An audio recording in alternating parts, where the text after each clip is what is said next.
कृष्णा कृष्ण कृष्ण हरे हरे, हरे राम राम राम हरे हरे। मित्रों, जैसे कि आप प्रतिदिन श्रीमद् भागवत गीता स्वरूप गीता सुनते हैं अथवा देखते हैं, उसी को हम आज कंटिन्यू करते हैं। एवं ज्ञात्वा कृतं कर्म पूर्वैरपि मुमुक्षुवे कुरु कर्मेव तस्मा सचम पूर्वे पूर्वतरम कृतम। अर्थात भगवान श्री कृष्ण कहते हैं, प्राचीन काल में समस्त मुक्त आत्माओं ने मेरे दिव्य प्रकृति को जान करके ही कर्म किया। अतः तुम्हें चाहिए कि उनके पद चिन्हों का अनुसरण करते हुए अपने कर्तव्य का पालन करो। अर्थात मनुष्य की दो श्रेणियां हैं। कुछ के मनों में दूषित विचार भरे रहते हैं और कुछ भौतिक दृष्टि से स्वतंत्र होते हैं। कृष्ण भावनामृत इन दोनों श्रेणियों के व्यक्तियों के लिए समान रूप से लाभप्रद है। जिनके मनों में दूषित विचार भरे हैं, उन्हें चाहिए कि भक्ति के अनुष्ठानों का पालन करते हुए क्रमिक शुद्धिकरण के लिए कृष्ण भावनामृत को ग्रहण करें, और जिनके मन पहले ही ऐसी अशुद्धियों से स्वच्छ हो चुके हैं, वे उसी कृष्ण भावनामृत में अग्रसर होते रहें, जिससे अन्य लोग उनके आदर्श कार्यों का अनुसरण कर सकें और लाभ उठा सकें। मूर्ख व्यक्ति या कृष्ण भावनामृत में नव दीक्षित प्राय कृष्ण भावनामृत का पूरा ज्ञान प्राप्त किए बिना कार्य से विरत होना चाहते हैं, किंतु भगवान ने युद्ध क्षेत्र के कार्य से विमुख होने की अर्जुन की इच्छा का समर्थन नहीं किया। आवश्यकता इस बात की है कि यह जाना जाए कि किस तरह कर्म किया जाए। कृष्ण भावनामृत के कार्यों से विमुख होकर एकांत में बैठकर कृष्ण भावनामृत का प्रदर्शन करना कृष्ण के लिए कार्य में रत होने की अपेक्षा कम महत्वपूर्ण है। यहाँ पर अर्जुन को सलाह दी जा रही है कि वह भगवान के अन्य पूर्व शिष्यों यथा सूर्यदेव विवस्वान के पद चिन्हों का अनुसरण करते हुए कृष्ण भावनामृत में कार्य करे। अतः वे उसे सूर्य के कार्यों को संपन्न करने के लिए आदेश देते हैं, जिसे सूर्यदेव ने उनसे लाखों वर्ष पूर्व सीखा था। यहाँ पर भगवान कृष्ण के ऐसे सारे शिष्यों का उल्लेख पूर्ववर्ती मुक्त पुरुषों के रूप में हुआ है, जो कृष्ण द्वारा नियत कर्मों को संपन्न करने में लगे हैं। किम कर्मेति बक्योपस्यत्र मोहिता तते कर्मो प्रवक्ष्यामि यज्ञात्वा मोक्षेय सुरुभात। अर्थात आगे भगवान श्री कृष्ण कहते हैं, कर्म क्या है और अकर्म क्या है, इसे निश्चित करके करने में बुद्धिमान व्यक्ति भी मोहग्रस्त हो जाते हैं। अतएव मैं तुमको बताऊंगा कि कर्म क्या है, जिसे जानकर तुम सारे असुर से मुक्त हो सकोगे। अर्थात कृष्ण भावनामृत में जो कर्म किया जाए वह पूर्ववर्ती प्रमाणिक भक्तों के आदर्श के अनुसार होना चाहिए। इसका निर्देश 15वें श्लोक में किया गया है। कर्म स्वतंत्र क्यों नहीं होना चाहिए, इसकी व्याख्या अगले श्लोक में की गई है। कृष्ण भावनामृत में कर्म करने के लिए मनुष्य को उन प्रमाणिक पुरुषों के नेतृत्व का अनुगमन करना होता है जो गुरु परंपरा में हो।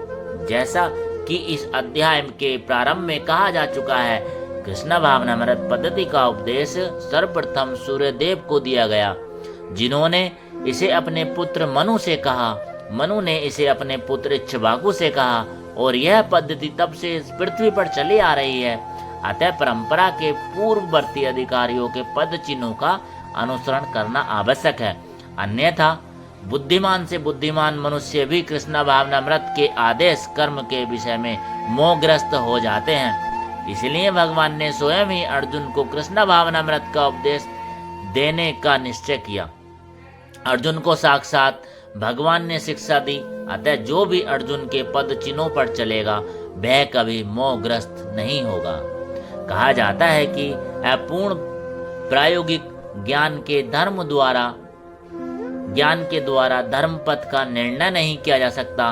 वस्तुतः धर्म को केवल भगवान ही निश्चित कर सकते हैं। धर्म तु साक्षात गत्म प्रवृणितम अपूर्ण चिंतन द्वारा कोई भी किसी धार्मिक सिद्धांत का निर्माण नहीं कर सकता। मनुष्य को चाहिए कि ब्रह्मा, शिव, नारद, मनु, चारों कुमार, कपिल, प्रहलाद, भीष्म, सुखदेव गोस्वामी, यमराज, जनक तथा बलि महाराज जैसे महान अधिकारियों के पद चिन्हों का अनुसरण करें। केवल मानसिक चिंतन द्वारा यह निर्धारित करना कठिन है कि धर्म या आत्म साक्षात्कार क्या है। अतः भगवान अपने भक्तों पर अहेतु की कृपावश स्वयं ही अर्जुन को बता रहे हैं कि कर्म क्या है और अकर्म क्या है। केवल कृष्ण भावनामृत में किया गया कर्म ही मनुष्य को भवबंधन से उबार सकता है। कर्मणो अपि बोद्धव्यम च विकर्मणे अकर्मणस्य बोधव्यम गहनो कर्मणो गति। अर्थात भगवान कृष्ण अर्जुन को समझाते हुए कहते हैं, कर्म की बारीकियों को समझना अत्यंत कठिन है। अतः मनुष्य को चाहिए कि वह यह ठीक से जाने कि कर्म क्या है, विकर्म क्या है और अकर्म क्या है। अर्थात यदि कोई सचमुच ही भव बंधन से मुक्ति चाहता है तो उसे कर्म, अकर्म तथा विकर्म के अंतर को समझना होगा। कर्म, अकर्म तथा विकर्म के विश्लेषण की आवश्यकता है, क्योंकि यह अत्यंत गहन विषय है। कृष्ण भावनामृत को तथा गुणों के अनुसार कर्म को समझने के लिए परमेश्वर के साथ अपने संबंध को जानना होगा। दूसरे शब्दों में, जिसने यह भली भांति समझ लिया है वह जानता है कि जीवात्मा भगवान का नित्य दास है और फलस्वरूप उसे कृष्ण भावनामृत में कार्य करना है। संपूर्ण भगवत गीता का यही लक्ष्य है। इस भावनामृत के विरुद्ध सारे निष्कर्ष एवं परिणाम विकर्म या निषिद्ध कर्म है। इसे समझने के लिए मनुष्य को कृष्ण भावनामृत के अधिकारियों की संगति करनी होती है और उनके रहस्यों को समझना होता है। यह साक्षात भगवान से समझने के समान है, अन्यथा बुद्धिमान से बुद्धिमान मनुष्य भी मोहग्रस्त हो जाएगा।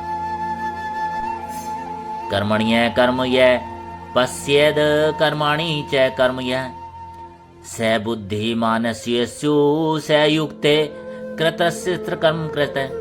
अर्थात जो मनुष्य कर्म में अकर्म और अकर्म में कर्म देखता है वह सभी मनुष्य में बुद्धिमान है और सब कर्मों में प्रवृत्त रहकर भी दिव्य स्थिति में रहता है। अर्थात कृष्ण भावनामृत में कार्य करने वाला व्यक्ति स्वभावतः कर्म बंधन से मुक्त होता है। उसके सारे कर्म कृष्ण के लिए होते हैं, अतः कर्म के फल से उसे कोई लाभ या हानि नहीं होती। फलस्वरूप वह मानव समाज में बुद्धिमान होता है, यद्यपि वह कृष्ण के लिए सभी तरह के कार्यों में लगा रहता है। अकर्म का अर्थ है कर्म के फल के बिना निर्विशेषवादी इस भय से सारे कर्म करना बंद कर देता है कि कर्म फल उसके आत्म साक्षात्कार के मार्ग में बाधक ना हो। किंतु सगुणवादी अपनी इस स्थिति से भली भांति परिचित रहता है कि वह भगवान का नित्य दास है, अतः वह अपने आप को कृष्ण भावनामृत के कार्यों में तत्पर रखता है। चूंकि सारे कर्म कृष्ण के लिए किए जाते हैं, अतः सेवा के करने में उसे दिव्य सुख प्राप्त होता है। जो इस विधि में लगे रहते हैं वे व्यक्तिगत इंद्रिय तृप्ति की इच्छा से रहित होते हैं। कृष्ण के प्रति उसका नित्य दास्य भाव उसे सभी प्रकार के कर्मफल से मुक्त करता है। यस्य सर्वे समारंभा काम संगण्य वर्जिता ज्ञानाग्रिद दग्ध कर्माणं तमाहु पंडित बुधा। यस्य सर्वे समारंभा काम संकल्प वर्जिता ज्ञान अग्नि दग्ध कर्मणम तम आहु पंडित बुद्धा। अर्थात भगवान श्री कृष्ण कहते समझाते हैं, जिस व्यक्ति का प्रत्येक प्रयास अर्थात उद्यम इंद्रिय तृप्ति की कामना से रहित होता है उसे पूर्ण ज्ञानी समझा जाता है। उसे ही साधु पुरुष ऐसा करता कहते हैं, जिसने पूर्ण ज्ञान की अग्नि से कर्मफलों को भस्मसात कर दिया है। अर्थात केवल पूर्ण ज्ञानी ही कृष्ण व्यक्ति के कार्यकलापों को समझ सकता है। ऐसे व्यक्ति में इंद्रिय तृप्ति की प्रवृत्ति का अभाव रहता है। इससे यह समझा जाता है कि भगवान के नित्य दास के रूप में उसे अपना स्वाभाविक रूप का पूर्ण ज्ञान है, जिसके द्वारा उसने अपने कर्म फलों को भस्म कर दिया। जिसने ऐसा पूर्ण ज्ञान प्राप्त कर लिया वह सचमुच विद्वान है। भगवान की नित्य दासता के इस ज्ञान के विकास की तुलना अग्नि से की गई है। ऐसी अग्नि एक बार प्रज्वलित हो जाने पर कर्म के सारे फलों को भस्म कर देती है।